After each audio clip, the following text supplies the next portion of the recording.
Tayo po ay tutungo sa Kadiwa sa loob po ng Department of Agriculture upang kumuha ng 20 pesos na bigas ni BBM. Mula po sa QC Circle ay kakanan po kayo dyan sa may Visayas Avenue. Tuloy-tuloy lang po at makikita nyo po ang gate na papasukan nyo upang tumungo sa pagbibilihan ng bigas.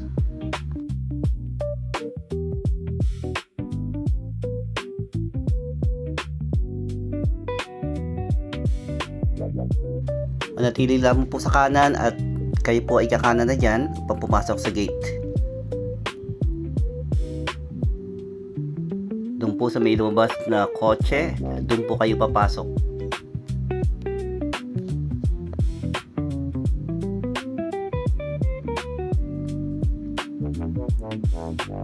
At mula po dyan, kakaliwa po kayo dyan sa unang kanto na yan.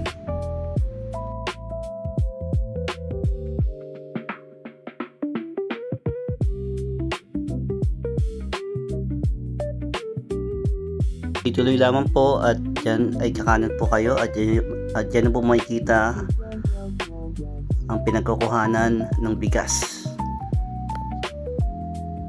Makikita nyo po yung mga taong kumuha ng bigas. Karaniwan po ay mga matatanda.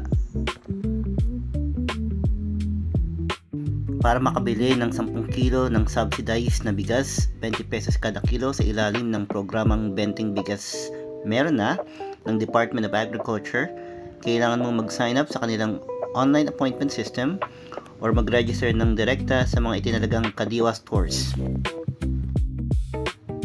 Diyan po sa truck na yan kinukuha ang mga 10 kilong bigas.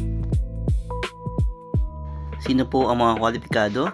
Ang mga sumusunod po tulad ng senior citizens, solo parents, person with disabilities, 4Ps beneficiaries, mga magsasaka at mangingisda, mga tsuper ng pampublikong sasakyan, jeepneys, tricycle, at mga minimum wage earners.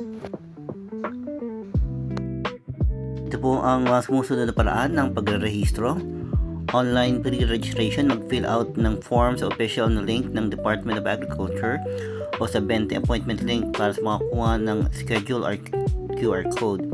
Sa mga walk-in po, maaari ring magtungo sa mga itinalagang kadiwa ng Pangulo, centers, or municipal sites dalhin ang inyong valid ID.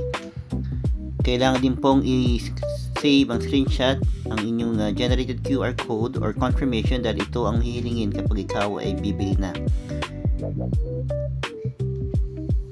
Makikita niyo po ang ilan sa mga ating mga senior citizens na kasalukuyan pong nag-aabel at kumukuha ng kanilang 10 kilo rice.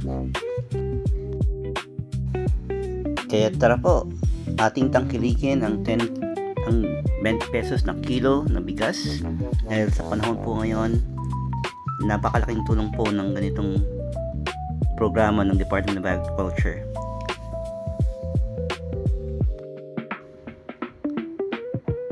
Narito po ang link kung paano magrehistro at mag-set ng appointment sa pagkuha ng 20 pesos na bigas.